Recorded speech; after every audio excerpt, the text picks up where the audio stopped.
Hello friends, स्वागत है आपका मेरी हिंदी यूट्यूब चैनल पर। आज जो ये आपकी क्लास है ये हिंदी साहित्य की क्लास है और आज हम इस क्लास में जो है राम काव्य पढ़ने वाले हैं या यूँ कहें कि राम काव्य को पूरा करने वाले हैं।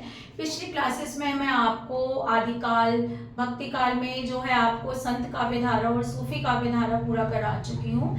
लास्ट टू लास्ट क्लास में मैंने आपको जो है भक्ति के विभिन्न संप्रदाय और तुलसीदास का जीवन वृत्त जो है अच्छे से कराया था। जो बच्चे पहली बार जो है मेरा चैनल देख रहे हैं वो पिछली वीडियोस को जरूर देखें ताकि जो है आपको मदद मिल सके काफ़ी। और जो है मेरे नेक्स्ट वीडियो अपडेट के लिए आप मेरे टेलीग्राम चैनल से भी ज्वाइन कर सकते हैं। लिंक जो है मैंने आपको डिस्क्रिप्शन में दिया है, आप उसको क्लिक करेंगे तो टेलीग्राम चैनल से जुड़ जाएंगे, जिसमें आपको वीडियो अपडेट्स के अलावा नोट्स भी मिलेंगे, जो भी ज़रूरी नोट्स लगते हैं, कुछ क्वेश्चन जैसा भी कन्वीनियंट होगा। चलिए वीडियो को एंड तक ज़रूर देखिएगा। तो आज हमारी क्लास जो हम आरंभ करते हैं हमारा हिंदी साहित्य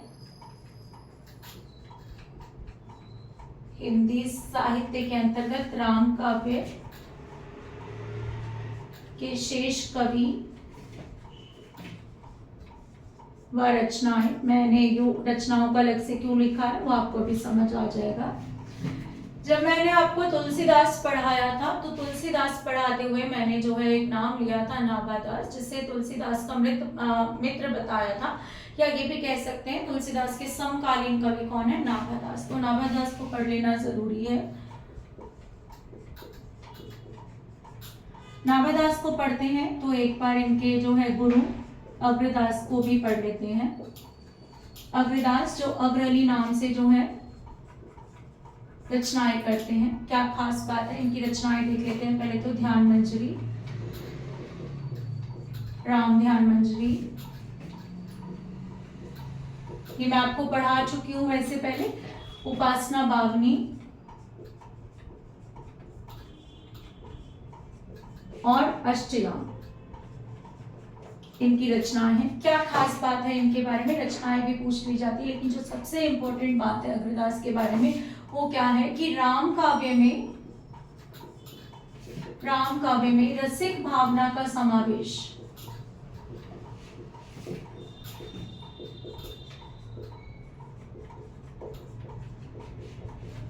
ठीक है, ये सबसे इंपॉर्टेंट तथ्य है कि राम काव्य में रसिक भावना का समावेश किसने किया जो है अग्रदास ने किया, नाभादास के गुरु अग्रदास ने किया।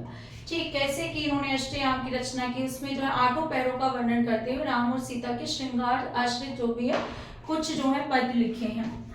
इसके बाद आ जाते हैं नाभादास पर। नाभादास की प्रसिद्धि का कारण उनकी रचना है भक्तमाल, जिसकी रचना इन्होंने 1585 ईस्वी में की। इसे हम 1642 संवत भी कह सकते हैं। क्या खास बात है कि अपने ही समकालीन अपने ही समय के 200 कवियों का जीवन वृत्त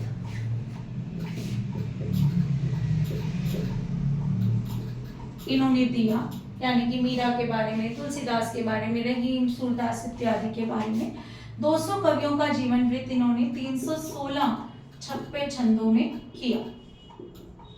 ठीक है, और कौन सी 2 रचनाएं इनकी, अष्टयाम, फिर से अष्टयाम, यानी कि दोनों ही रचनाएं अष्टयाम में। क्या अंतर है, एक ब्रज भाषा में है और एक अवधी भाषा में है। ठीक है, ये किस में लिखी है, दोहा चौपाई शैली में लिखी गई है।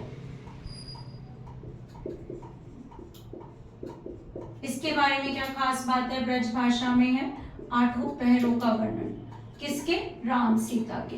तो प्रभावित किससे हुए हैं, ये अपने गुरु से ही प्रभावित हुए हैं, अष्टयाम की रचना करेंगे।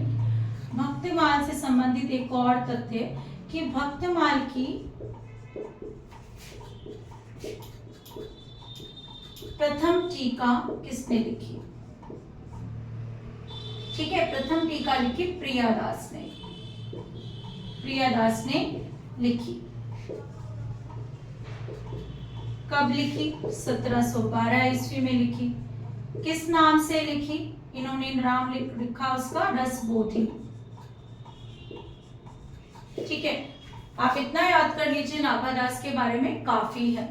इसके बाद आ जाते हैं नाभादास की कुछ पंक्तियां जो इन्होंने वैसे तो बहुत सारे कवियों के लिए लिखी है, पर छोटी छोटी पंक्तियां जो बार बार पूछी जा रही है उन्हीं को आपके सामने लेकर आई हूँ।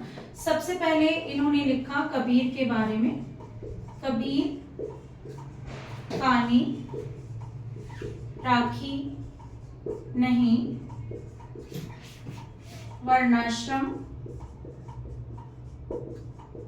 षट दर्शनी या दर्शनी जो भी कह ले, यानी कि कबीर का विश्वास जो है हमारी हिंदू धर्म की वर्णाश्रम या षट दर्शन में नहीं था बिल्कुल भी।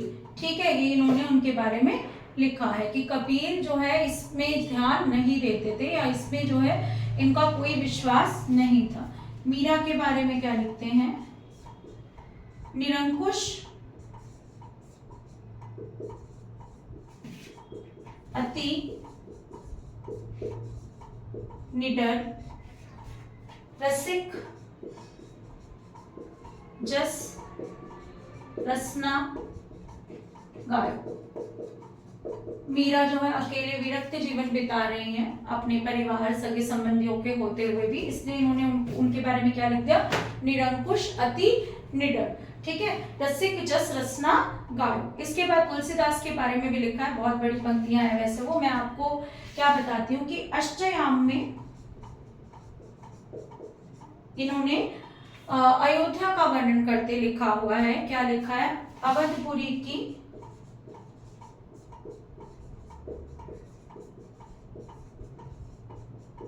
शोभा ऐसी, अवधपुरी की शोभा ऐसी कहीं नहीं सकी, कहीं नहीं सकी शेष श्रुति जैसी, कि ना तो कही जा सके और ना ही सुनी जा सके, ऐसी शोभा का वर्णन इन्होंने किसके बारे में कहा है? अयोध्या के बारे में किया है। ठीक है, अगला जो हमारे पास है कवि वो है केशव दास।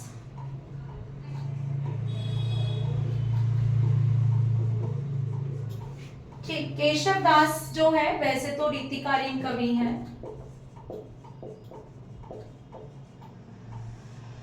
इनकी 9 रचनाएं प्रसिद्ध हैं जो हमें याद करनी है क्योंकि बार बार पूछी जाती है वो, पर हम अगली जब हम रीतिकाल पढ़ेंगे तभी करने वाले हैं। अभी हम इतना ध्यान देते हैं कि रीतिकालीन कवि है जो इनकी प्रसिद्ध रचना है रामचंद्रिका, राम काव्य से संबंधित, इसलिए मैंने यहाँ पर लिखा कि राम काव्य के शेष कवि व रचना है रीतिकालीन कवि, लेकिन रचना इनकी किससे संबंधित है? राम काव्य से संबंधित है। 1601 में जो है इसकी रचना ये करते हैं। प्रबंध काव्य है, एक पूछ लिया जाता है रामचंद्रिका कैसा काव्य है, तो प्रबंध काव्य है। खास बात क्या है कि ऐसा माना जाता है कि कबीर केशव दास ने रामचंद्रिका की रचना जो है तुलसीदास से प्रतिस्पर्धा करते हुए, ठीक है, एक रात में कर डाली, कि उधर जो है रामचरितमानस की रचना की तुलसीदास ने और रामचरितमानस की प्रतिस्पर्धा में इन्होंने एक रात में रामचंद्रिका की रचना कर डाली। लेकिन अगर हम कंपैरिजन करें, अगर तुलना की बात करें तो तुलसीदास ने रचना की 2 वर्ष 7 महीने 26 दिन में रचना की और इन्होंने एक रात में कर डाली। उनकी रचना में क्या थी? भावुकता थी, है ना। राम के तो कहते हैं ना कि प्रवर्तक है राम काव्य के, जातीय कवि बोले जाते हैं राम काव्य के, और जो है राम से के अनन्य भक्त बोले जाते हैं। लेकिन जो एक रात में इस केवल प्रतिस्पर्धा में रचना कर सकता है तो उसको कितनी आलोचनाओं का सामना करना पड़ेगा अपने मृत्यु उपरांत भी। तो जब इनके इस काव्य को रामचंद्र शुक्ल या अन्य आलोचकों ने पढ़ा तो केशव दास के बारे में रामचंद्र शुक्ल क्या लिखते हैं? रामचंद्र शुक्ल लिखते हैं कि केशव को कवि हृदय नहीं मिला था,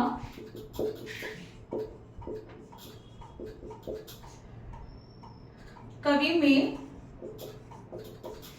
जो सहृदयता व भावुकता होनी चाहिए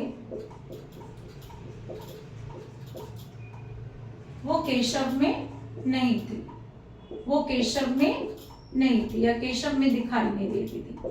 ठीक है, इसके बाद जो है क्या माना जाता है कि अपनी संस्कृत जो संस्कृत का पांडित्य दिखाने के लिए संस्कृत ग्रंथों से इन्होंने सामग्री ले तो ली और केवल उसकी धाक जमाना चाहते हैं अपने आचार्य अपने पंडिताओं बन के। तो इसीलिए रामचंद्र शुक्ल इन्हें और क्या कहते हैं, रामचंद्र शुक्ल इन्हें कह देते हैं कठिन काव्य का प्रेत, कठिन काव्य का प्रेत। ठीक है। उधर राम स्वरूप चतुर्वेदी इन्हें क्या कहते हैं, राम स्वरूप चतुर्वेदी इनकी रचना रामचंद्रिका को छंदों का अजायब घर बोलते हैं, छंदों का अजायब घर। अजायब घर का क्या अर्थ होता है, अजायब घर का अर्थ होता है म्यूजियम, संग्रहालय। तो रामस्वरूप चतुर्वेदी जी क्या बोलते हैं, छंदों का अजायब घर है, यानी कि छंदों का म्यूजियम देखना है तो रामचंद्रिका को पढ़ लो। राम जो इतने बड़े आदर्श हैं उनके बारे में कुछ ना लिखकर केवल अपने छंदों का परिचय दिया कि मुझे छंद आते हैं, तो ये तो गलत बात है। उधर जो है विजय देव नारायण शाही ने क्या बोलते हैं, कोर्ट का कवि, क्या बोलते हैं, कोर्ट का कवि। क्या सोचकर बोलते हैं, ये भी जो है हम एक तरीके से गेस कर सकते हैं कि इतनी आलोचनाओं में घिरे हुए हैं तो इसलिए इन्हें क्या बोल देते हैं, वो कोर्ट का कवि बोल देते हैं। तो ये हमारे जो है रीतिकाल से संबंधित है केशवदास, लेकिन अपनी एक रचना रामचंद्रिका के कारण इनको राम काव्य में भी पढ़ाया जाता है। आगे जो है हम पढ़ते हैं सेनापति के बारे में। इतना याद कर लेंगे तो टीजीटी हिंदी और जो है पीजीटी हिंदी डीएसएसबी के लिए काफी है। इसके बाद जो है सेनापति, सेनापति भी जो है एक रीतिकालीन कवि है, ठीक, रीतिकालीन कवि है।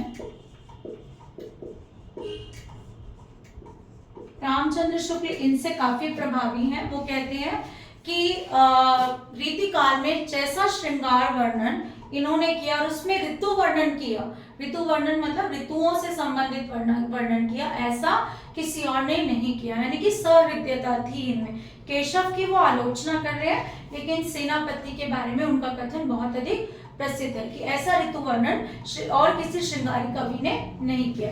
अब वैसे तो इनकी दो रचनाएं हैं, लेकिन जो राम काव्य से संबंधित है वो कौन सी, कवित रत्नाकर, ठीक है। कवित रत्नाकर की बात करें, इसमें चौथे पांचवें तरंग में, पूरा तो नहीं, चौथे और पांचवें तरंग में जो है राम कथा का वर्णन या राम का वर्णन है। तरंग भी हिस्सा ही होते हैं, जैसे कह सकते हैं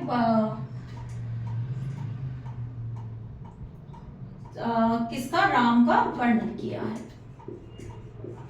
ठीक है। ये हमारे हो गए रीतिकालीन दो कवि जिनका नाम हम राम काव्य में गिनते हैं। इसके बाद आ जाते हैं हम अन्य कवि। सबसे पहले आ जाते हैं रामायण महानाटक पर। राम काव्य से संबंधित ग्रंथ है रामायण महानाटक।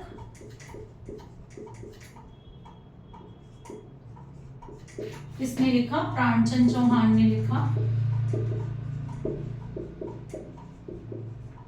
इसके बाद है हमारा हनुमान नाटक,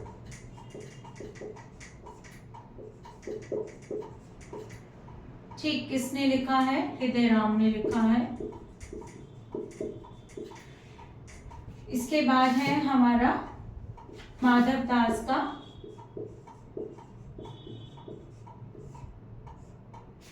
माधव दास की रचना है हमारे पास जो है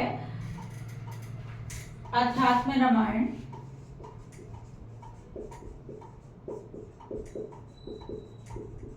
और एक रचना इन्हीं की है रामरासो, ठीक, दोनों ही किसकी है, माधव दास की है। इसके बाद नाम आ जाता है हमारा राम प्रिय शरण दास का।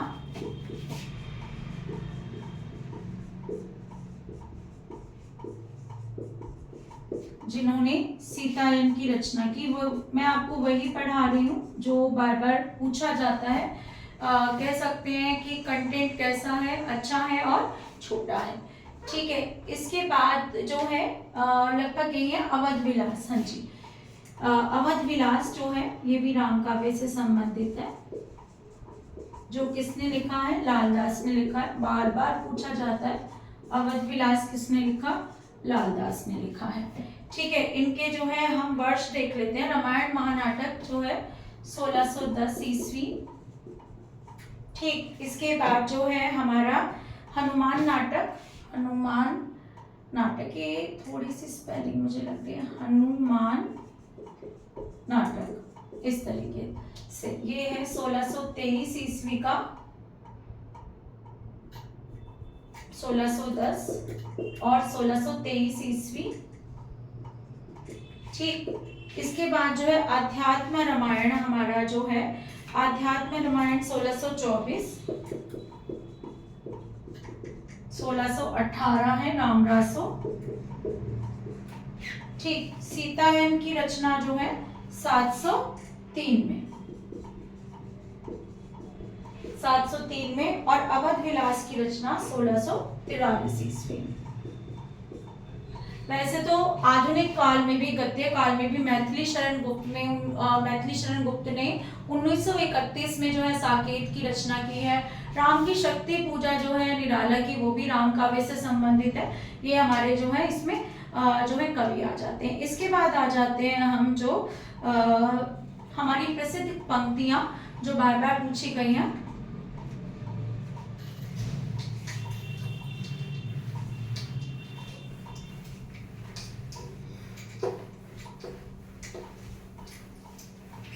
सारी पंक्तियां नहीं करेंगे हम, कुछ कुछ पंक्तियां ही करेंगे। ठीक, तो सारी पंक्तियों की बजाय कुछ इंपॉर्टेंट जो बार बार पूछी जाती है, मैं वही आपके सामने जो है लिख रही हूँ। प्लीज इनको नोट डाउन जरूर करें। आप वीडियो के एंड तक जब मैं बोर्ड भर दूँ तो आप स्क्रीनशॉट ले सकते हैं।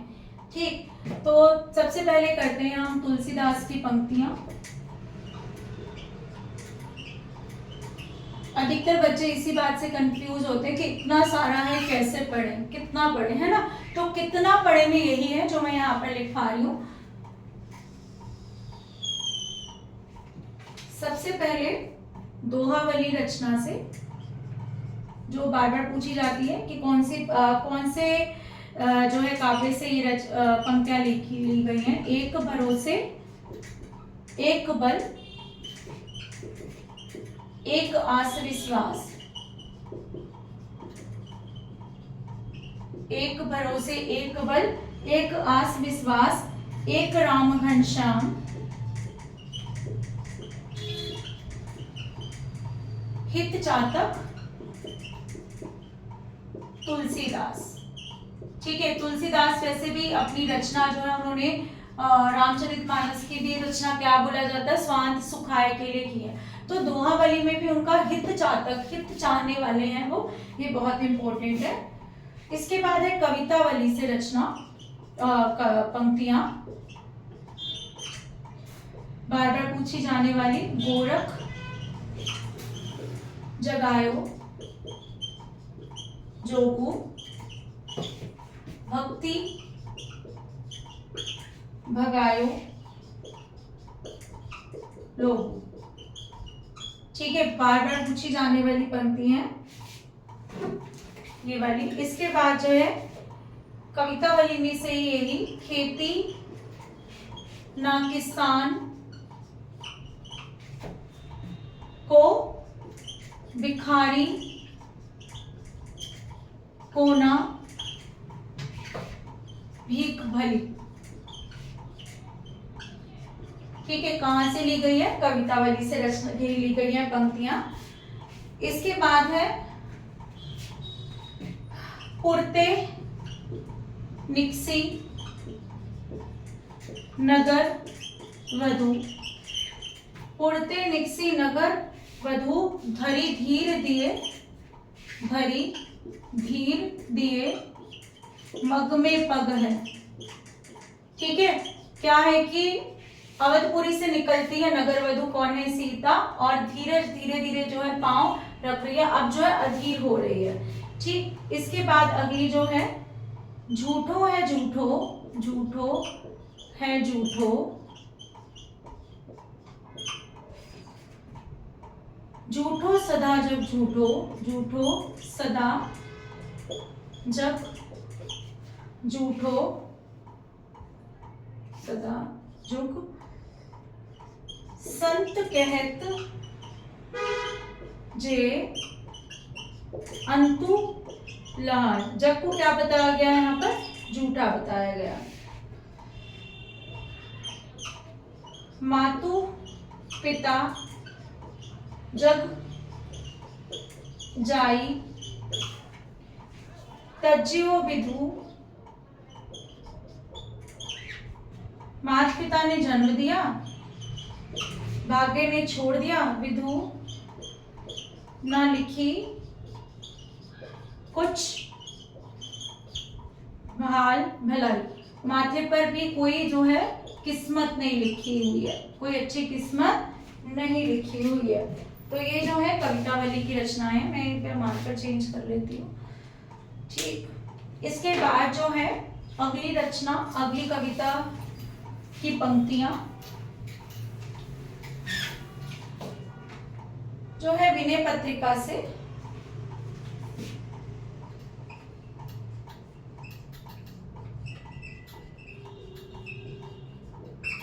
आप इतनी पंक्तियां भी कर लेंगे ना तुलसीदास की, जो जो मैं बता रही हूँ वो काफी जो है आपके लिए फायदेमंद रहने वाली हैं। अबलो नसानी, अगर आप पिछले पेपर खोल के देखेंगे तो यही पंक्तियां बार बार पूछी जा रही हैं। अबलो नसानी अब न नसेहू,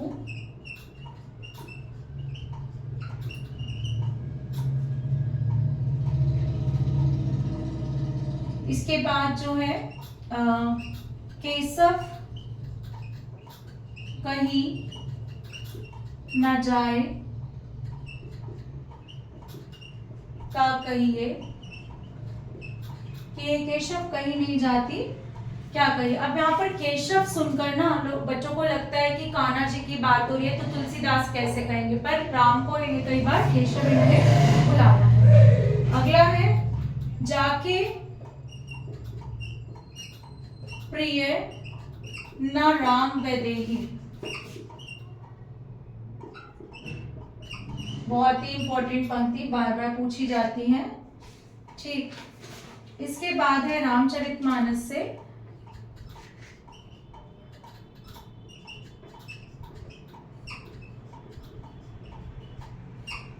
रामचरितमानस में क्या लिखते हैं, कवित विवेक एक नहीं मोरे, कि कवि जैसा विवेक मेरा, अपने आप को तुच्छ समझ रहे हैं तुलसीदास। सत्य कहूं लिखी कागज कोरे, सत्य कह रहा हूं कोरे कागज पर लिखकर। कीर्ति भनीति भूति भली सोई, सुरसरी समसक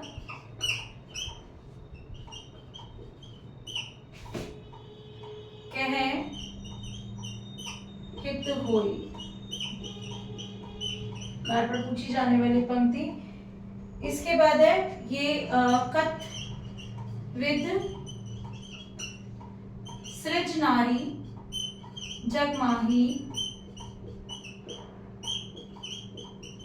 या तो ये पूछ लिया जाता है कत्रवेद सृज नारी जगमाही, या फिर खाली नीचे इसका हिस्सा कि पराधीन सपने हूं, ये तो अनुच्छेदों का जो है टॉपिक भी बन के आता है। अब पराधीन सपने हूं सुख नारी, कि पराधीन होने में सुख नहीं होता, नारी कैसी है, पुरुष के पराधीन है, तो पराधीन होने में कोई सुख नहीं मिलता। ठीक, और इसके बाद है केशव दास की पंक्ति जो पूछ ली जाती है। वैसे तो रीतिकाल जब पढ़ेंगे तब भी पढ़ेंगे, पर कोई बात नहीं, यहाँ पर भी एक बार मैं लिख देती हूँ। केशव दास की पंक्ति जो बार बार पूछी जाती है, यद्यपि सुजाति सुलक्षणी सुबरन सरस सवृत, कहते हैं जिस प्रकार एक सुलक्षणी या औरत जो है सुंदर रंग वाली जो है सजती है, उसी प्रकार से कविता भूषण बिनु ना विराजे कविता बनीता मित। ठीक, अच्छा, ये हमें ध्यान रखना है।